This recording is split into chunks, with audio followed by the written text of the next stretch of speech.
student, to make the concept more clear,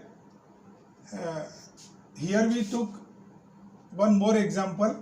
यहाँ इस example में मैंने एक पुली ले रखी है, उस पुली पर एक रस्सी है और उस रस्सी के एक एंड से मैंने एक एम मास का ब्लॉक एंड कर रखा है और इस ब्लॉक को रिलीज कर रहा हूँ।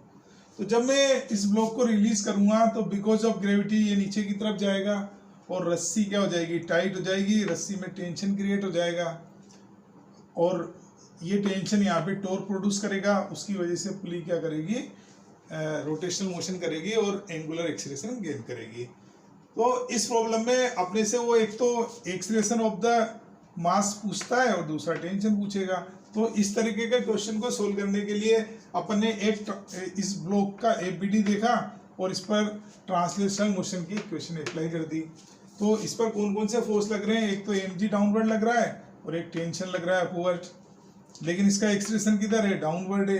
तो जो नेट डाउनवर्ड फोर्स है that is mg minus T और वो काई के इक्वल होता है मास इनटू एक्सीलरेशन के। As such we get one equation mg minus T equal to ma। जो सेकंड इक्वेशन अपने को लेनी है वो टॉर्क से लेनी है। तो टॉर्क, ये जो टेंशन है वो इस पुली पर टॉर्क क्रिएट कर रहा है किस एक्सिस पर, इस एक्सिस पर इसका टॉर्क अगर अपन लिखेंगे तो वो फोर्स इंटू फोर्स आर्म हो जाएगी। तो टी इंटू आर क्या हो जाएगा, इसका टॉर्क हो जाएगा। तो जो अपन ने रिलेशन पढ़ा है कि टॉर्क एक्सिस का एक इक्वल होता है आई एक्सिस इंटू अल्फा के। तो जो टॉर्क एक्सिस है वो तो है टेंशन इंटू आर और ये का एक इक्वल है आई अल्फा के। तो एक इक्वेशन अपने पास ये आ गई, ये that is the equation number 2। एक रिलेशन अपने पास है यहाँ पर जो है टेंजेंशियल एक्सीलरेशन और एंगुलर एक्सीलरेशन में क्या रिलेशन है, AT equal to R alpha. तो ये जो एक्सीलरेशन है वो इस पॉइंट का एक्सीलरेशन है, टेंजेंशियल एक्सीलरेशन सेम है ये, और इस पॉइंट का जो टेंजेंशियल एक्सीलरेशन होगा वो सेम होगा। तो क्योंकि जितना ये रस्सी चलेगी उतना ही ये पॉइंट मूव करेगा। तो यहाँ पर A equal to R alpha अपने पास रिलेशन आ गया टेंजेंशियल एक्सीलरेशन और एंगुलर एक्सीलरेशन में। तो यहाँ से अल्फा की वैल्यू अपन ने A अपॉन आर इक्वेशन 2 में और 3 को मिला के सोल्व कर दिया। तो ये अपने पास टेंशन की जो वैल्यू है वो आई ए अपॉन आर स्क्वायर आ गई। That is the equation number 4। अब अगर मैं इक्वेशन नंबर 1 और इक्वेशन नंबर 4 को ऐड कर दूंगा तो ये टेंशन कैंसिल हो जाएगा। तो ये टेंशन कैंसिल हो गया तो mg का के इक्वल हो गया ma plus I A upon R square. मैंने यहाँ से ma कॉमन ले लिया तो ये इक्वेशन हो गई 1 plus I upon R square. इस तरीके से we get the value of a that is equal to g upon 1 plus I upon M R square.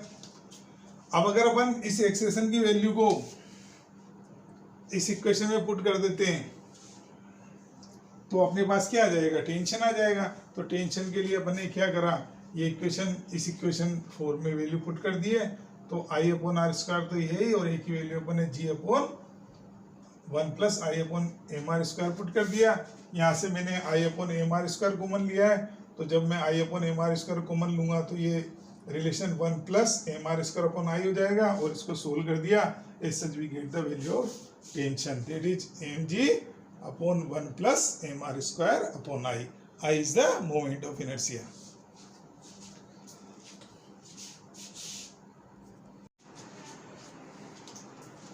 तो स्टूडेंट्स, आज अपन सपोर्ट पॉइंट पे रिएक्शन सोल्व करने का एक इलस्ट्रेशन ले रहे हैं जिसमें कि अपने को न्यूटन्स सेकंड लॉ और टॉर्क दोनों का एप्लीकेशन करना है। तो यहाँ पर मैंने एक बीम ले रखी है और ये 2 पिलर ले रखे हैं A एंड B। जो बीम है उसका मास पर यूनिट लेंथ ले रखा है 180 kg पर metre. Length of the beam is 1 metre. जो एक पिलर है वो एक एंड पर है, लेकिन दूसरा पिलर जो है वो एंड पर नहीं होकर एंड से 25 सेंटीमीटर लेफ्ट साइड में है। तो now we have to get the reaction force on the beam due to pillars. अब अपने को पिलर्स पर रिएक्शन फोर्स कैलकुलेट करना है। तो अपन ने इसका एबीडी बनाया बीम का। बीम पर कौन कौन से फोर्स लग रहे हैं, एक तो ग्रेविटी का फोर्स लग रहा है वो इसके सेंटर ऑफ मास पर लगेगा। दूसरा फोर्स जो लग रहा है N1 वो इस पिलर की रिएक्शन लग रही है और एक N2 वो पिलर बी की रिएक्शन लग रही है। तो एक इक्वेशन अपन ने ट्रांसलेशनल मोशन से बना दी वाई एक्सिस में, ये इक्विलिब्रियम में। तो N1 प्लस N2 तो वर्टिकल फोर्स है और mg क्या है, वर्टिकली डाउनवर्ड फोर्स है। तो ये बैलेंस हो रहे हैं। As such we get one equation N1 plus N2 equal to mg। जो सेकंड इक्वेशन है वो अपन रोटेशनल इक्विलिब्रियम से बना रहे हैं और रोटेशनल इक्विलिब्रियम के लिए अपन ने यहाँ पर पॉइंट ए पर टॉर्क को 0 कर दिया। We can write the torque at point centre of mass also 0। दोनों में से कोई एक इक्वेशन बना सकते हैं। रोटेशनल इक्विलिब्रियम अपन पॉइंट बी पर भी ले सकते हैं, लेकिन इससे जब आप टॉर्क की इक्वेशन लिखोगे तो जो सॉल्यूशन है दैट बिकम्स मोर कॉम्प्लिकेटेड। तो आप, मैं यहाँ पर पॉइंट ए पर ले रहा हूँ, आप mg पर लेके देखेंगे और फिर आप b पर लेकर खुद से देखें तो आपको पता चलेगा कि प्रॉब्लम इजी होने की बजाय कॉम्प्लेक्स हो गई। तो यहाँ पर मैंने रोटेशनल इक्विलिब्रियम के लिए इक्वेशन बनाई है ए पर। तो नेट टॉर्क जो होगा ए पर वो 0 होगा। अब जो नेट टॉर्क बन रहा है वो कौन कौन से फोर्सेस से मिलके बन रहा है, वो टॉर्क है N1 का, एक है टॉर्क mg का और एक है टॉर्क N2 का। तो मैंने यहाँ पर टॉर्क N1 लिख दिया plus torque of mg plus torque of N2 लिख दिया। तो जो टॉर्क ऑफ N1 है वो 0 है, ये अब तक आप समझ ही चुके हो, क्योंकि जो line of action of force है वो उसी पॉइंट से पास हो रही है जिस पॉइंट पर अपन टॉर्क कैलकुलेट कर रहे हैं। तो इसकी फोर्स आर्म 0 हो गई। एज सच इसका टॉर्क क्या हो गया, 0। mg का टॉर्क है, उसके लिए फोर्स आर्म कितनी है, 0.5 मीटर। तो मैंने mg इंटू 0.5 कर दिया। डायरेक्शन कहाँ है उसकी, क्रॉस। जब मैं बात N2 की कर रहा हूँ तो N2 की डिस्टेंस कितनी है, 0.75।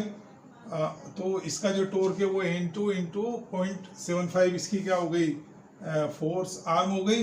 लेकिन इसका टॉर्क क्या हो रहा है, डॉट हो रहा है। तो इसका टॉर्क मैंने यहाँ पे डॉट लिख दिया, दैट इज इक्वल टू 0। अब इसको जब मैंने क्रॉस में कन्वर्ट किया तो ये नेगेटिव हो गया। तो एज सच अपने पास ये इक्वेशन आ गई। इसमें अपन इसको इधर ले गए और अपन ने N2 की वैल्यू कैलकुलेट कर ली। As such we get the value of N2 is equal to 2/3 mg। mg कितना है, टोटल मास कितना, 1 मीटर लेंथ है और 180 kg पर मीटर इसका मास है। तो मैंने 1 से मल्टीप्लाई कर दिया। एज सच इसका जो मास है बीम का वो 180 kg है और g से मल्टीप्लाई कर दिया और we get the value of the N2। Now we put the value of N2 in equation first, और इक्वेशन फर्स्ट में अपन ने N2 की वैल्यू पुट कर दी। As such we get the value of N1।